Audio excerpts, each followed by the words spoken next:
আব্বু যেরকম কথার খেই হারিয়ে ফেলছে, আমারও দেখা যায় যে জীবনের খেই হারায় যায়। এটা হও, লয়ার হও, সেটাও আসলে করতে পারিনি, ওই দিক থেকে একটু ব্যর্থই আছি। আমি যখন শুনি সব কথাই শুনি। গাইতে গাইতে গায়েন আর বাজাতে বাজাতে বায়েন, সেই হিসাবে আমার মেয়ে অভিনয় করতে করতে অভিনেত্রী হয়ে গেছে। ওয়ালটন ফ্রিজ কিনে অনেকের মতো আপনিও হয়ে যেতে পারেন মিলেনিয়াল। সেরা পণ্যের সেরা অফার। ওর তো অভিনয় প্রাতিষ্ঠানিক শিক্ষা নাই। অনেকে এডুকেশনাল ইনস্টিটিউশন থেকে, মানে অভিনয়ের ইনস্টিটিউশন থেকে সার্টিফিকেট নিয়েও ভালো অভিনেতা অভিনেত্রী হতে পারে না। ও কিন্তু বিনা সার্টিফিকেট অভিনেত্রী। যে গাইতে গাইতে গায়েন আর বাজাতে বাজাতে বায়েন, সেই হিসাবে আমার মেয়ে অভিনয় করতে করতে অভিনেত্রী হয়ে গেছে। এবং ওর একটা সবচেয়ে বড় গুণ এই যে ও শাবনূরকে নকল করতো। প্রথমে শাবনূরের কে ফলো করতো, আয়নায় নিজেকে এরকমই করতো। ছোটবেলায় আমি গান দেখে ওইভাবে চুল টুল বাঁধার চেষ্টা করতাম। উৎকর্ষতা এটা আসছে ওর একক প্রচেষ্টা এবং ওর ভিতরকার সুপ্ত প্রতিভা এবং আমাদের অভিভাবকদের বলা যায় পৃষ্ঠপোষকতা। আমি মনে করি যে শেখা শেষ নেই। নিজের সন্তানের টা কেউ খারাপ বলে না, কেউ কোনো বাবাই বলবে না যে অভিনয় খারাপ করে, কিন্তু তার ভিতরেও তো অভিনয়ের অনেক দিক থাকে।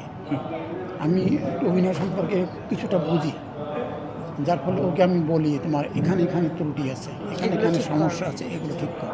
আমি যখন শুনি সব কথাই শুনি, যখন শুনি না আমি একটু অন্যরকম। দেখা যায় কি যে নিজের জগৎ নিয়ে একটু বেশি। হ্যাঁ, মানে আমি কিভাবে আরও ভালো ভালো কাজ করব। আমার পরিবারে যেহেতু আমি বড় সন্তান, সুতরাং আমার বাবা মা বা আমার ভাই সবার যতটুকু প্রয়োজন আমি আমার সামর্থ্য অনুযায়ী আসলে দেখে রাখতে পারি, সেইটা একটা চিন্তাভাবনা থাকে। তো এরকম অনেক কিছু করতে করতে আসলে ব্যস্ত হয়ে যাওয়া হয়। বা ওই আব্বু যেরকম কথার খেই হারিয়ে ফেলছে, আমারও দেখা যায় যে জীবনের খেই হারায় যায়। তো আমার আব্বু বুঝে যে আজকে আমার মেয়ের মন খারাপ বা আজকে একটু আপসেট। আমার আব্বু আমাকে টেক্সট করে বা ফোন করে যে আজকে একটু তোমার মন খারাপ লাগলো, কি হয়েছে মা, বলা যাবে, তাহলে একটু বলো। তো বলা গেলে আমি যদি বুঝি যে সে টেনশন করবে না, ওই কথাটা হয়তো শেয়ার করি, যেটা মনে হয় যে এখন তো বয়স হয়েছে, এখন চাই না যে অতিরিক্ত কোনো বিষয় নিয়ে চিন্তা করুক। তখন হয়তো সেটা বলি না, কিছু হয়নি, টেনশন করো না।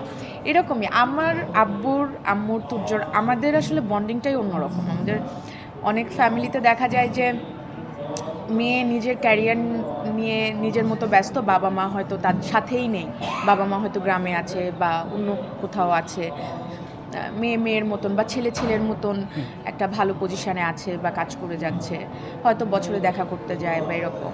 আমি যেদিন থেকে ঢাকায় এসেছি, আমার আব্বুর তখন আব্বু রিটায়ারমেন্টে যায়নি, আব্বু সুস্থ ছিল। যখনই আব্বু অসুস্থ হলো, বেশি দিন না, হয়তো বছর খানিকের মধ্যে আব্বু আমাদের কাছে চলে আসলো। এরপর থেকে প্রায় এই 13-14 বছর আমরা একসাথে। আব্বুর একটা ইচ্ছা ছিল যে আমি প্রথমে ইঞ্জিনিয়ার, হ্যাঁ, তারপরে যখন হয়নি, তারপরে যখন ল নিয়ে পড়ালেখা শুরু করলাম, তখন বললো তাহলে এইটা হও, লয়ার হও, সেটাও আসলে করতে পারিনি, ওই দিক থেকে একটু ব্যর্থই আছি। কিন্তু প্রত্যেক বাবা মার যে স্বপ্ন থাকে, আমার মনে হয় যে তার সন্তান যেন সুশিক্ষায় শিক্ষিত হয়। এটা মনে হয় আমি সুশিক্ষায় শিক্ষিত। আমি কখনো মানুষের ক্ষতি চাই না, বা আমি কখনো পারলে, সুযোগ থাকলে, সামর্থ্য থাকলে মানুষের ভালো করার চেষ্টা করি। তো এটা আমি সবসময় বলি পারিবারিক শিক্ষা অনেক জরুরি। তো আমার পরিবারের শিক্ষাটা আমার সবসময় মনে হয় দোয়া হিসেবে আমার পাশে থাকে, আমার সাথে থাকে।